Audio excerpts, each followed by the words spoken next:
Welcome back. Jamie is back with us. We're going to take a look at some of this morning's newspapers, Jamie. As we know, it is January the 3rd. That means the transfer window is open. Transfer season. The Sun have got an interesting story on Marcus Rashford, who we know is going to dominate the January window. Yeah, he's going to be a big name this month, no doubt about it. And on paper, in the papers, on paper, this is a transfer that sort of makes sense. A potential swap deal, dramatic swap deal, shock swap deal, call it what you want, between Victor Osimhen and Marcus Rashford. Victor Osimhen out of favour at Napoli. He's on loan at Galatasaray at the moment. Antonio Conte doesn't want him at Napoli. Marcus Rashford, we know his situation at Manchester United as well. I've spoken about it a lot. So on paper, it would make sense for the two of them just to do a swap. It's obviously not as easy to just do that. But Marcus Rashford has rejected bids from Saudi Arabia because he wants to win back his England place.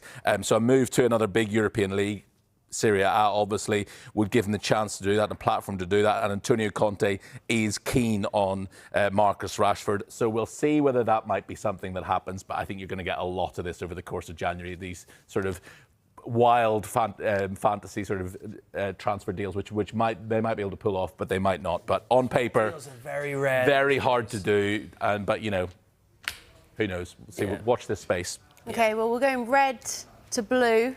Staying with Manchester, though, the Mirror, like a lot of papers, have got some quotes from Rodri this morning. Yeah, so he has given an interview to a Spanish newspaper talking about, hopefully, in his case, returning before the end of the season, which, as I said earlier, will be music to the ears of Manchester City fans, because, my goodness, haven't they struggled without him, like a lot of people, I think, predicted they probably would. Maybe not to the extent that people predicted they would. This is quite funny, because, as I said, it's a Spanish interview, so maybe something's been lost in translation, but this quote: "We are in a critical situation at City. It is a time when the team has to be united." I think the one thing that City don't need to be is united at the moment. You don't want to take anything out of their book at the moment. He says you have to pick yourself up. The good thing is that there's always room for improvement over the season. And as regards his own situation, my idea is to come back earlier.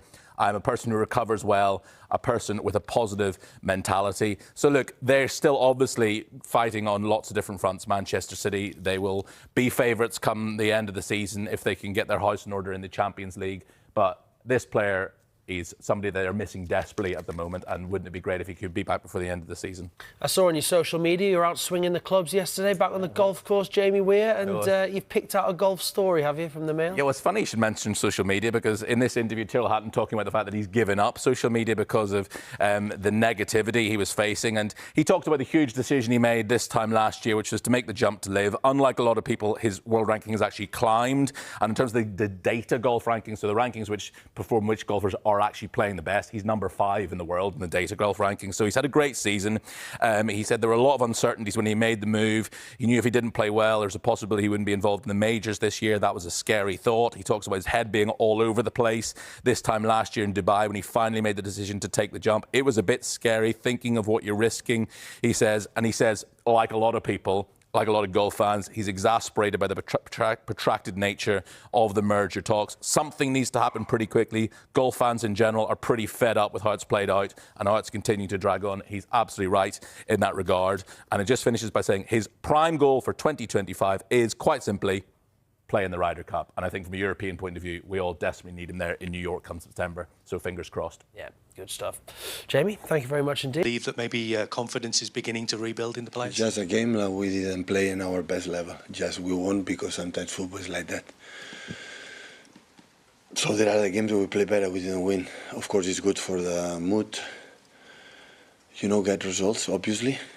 But we are away for our best. We'll be consistent in the results. But of course, we have an opportunity to, against West Ham, to make another victory that always will help for the future. Has it surprised you how West Ham's season has gone when you consider that they invested heavily in the squad and brought in a new manager? Yeah, we have a good result, especially away. Maybe at home they didn't get, but I have a lot of respect for Julian. I know him quite well, and the quality of the players are there. So, but in that period, we are incredible focus. What is about us, I would say. And in terms of any, players coming back this week, your injury situation? No, it's quite similar like we were in Leicester. Andy? Yeah. Hi, Pep. Just following on from that, Rodri was speaking this week saying he's hopeful of playing again before the end of the season. Do you think that's realistic? Has he got a chance? Important is recover well. The end of the season will be good, but the target is recovery well to be ready in the end of the season. This is the target.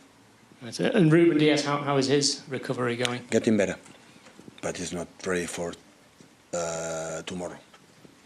Robin? Hi, Pep. On Savinho, how much belief do you hope that first goal will give him now going forward? Yeah, I think it's going to help.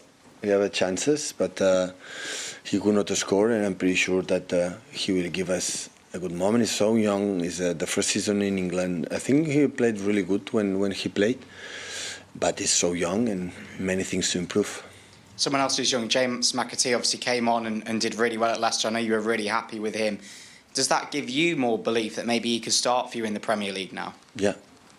At the end, like I said to the press conference, make a belief that maybe he should have more minutes, but he's young and a lot of games still to play. But of course, he played really good, and most important, all his teammates were so happy. So because he's been respect about how he behaved in the locker room.